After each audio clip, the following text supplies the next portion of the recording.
हर महादेव, जय श्री महाकाल। आज मैं आपको शिव महापुराण में रुद्र संहिता तीसरा पार्वती खंड तीसरा अध्याय सुनाने जा रही हूँ। हर हर महादेव, जय श्री महाकाल। अब सुनिए। विष्णु तथा अन्य देवताओं द्वारा शंकर जी की स्तुति करना।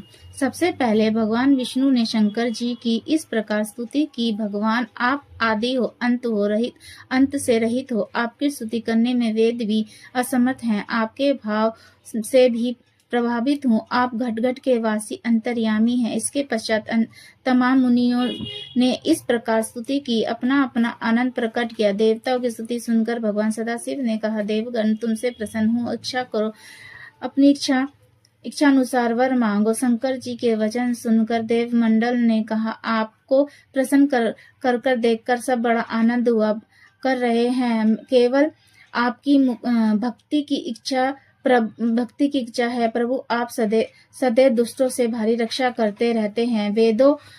वेदों ने आपको जगदम्बा माता तथा जगत पिता कहा है। इस प्रकार कहकर देवता शांत हो गए।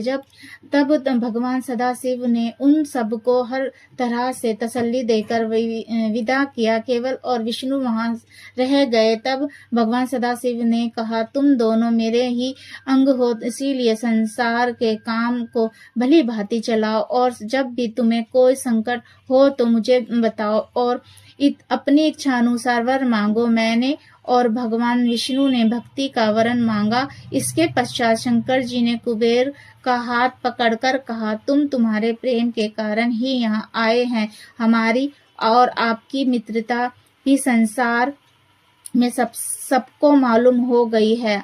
बस अब तुम भी अपने लोक को जाओ। महात्मा कुबेर भगवान सदाशिव की बात सुनकर गदगद हो गए। प्रेम के कारण उनके नेत्रों से जल बहने लगा। शंकर जी की आज्ञा को पाकर वह अपने लोक को चले गए। कभी कभी मृत्यु लोक में आकर जीवों का निरीक्षण भी कर लिया करते थे और कैलाश पर नाना प्रकार के जप तप इत्यादि किया करते थे। हर हर महादेव, जय श्री महाकाल। यह तीसरा अध्याय यहीं समाप्त होता है।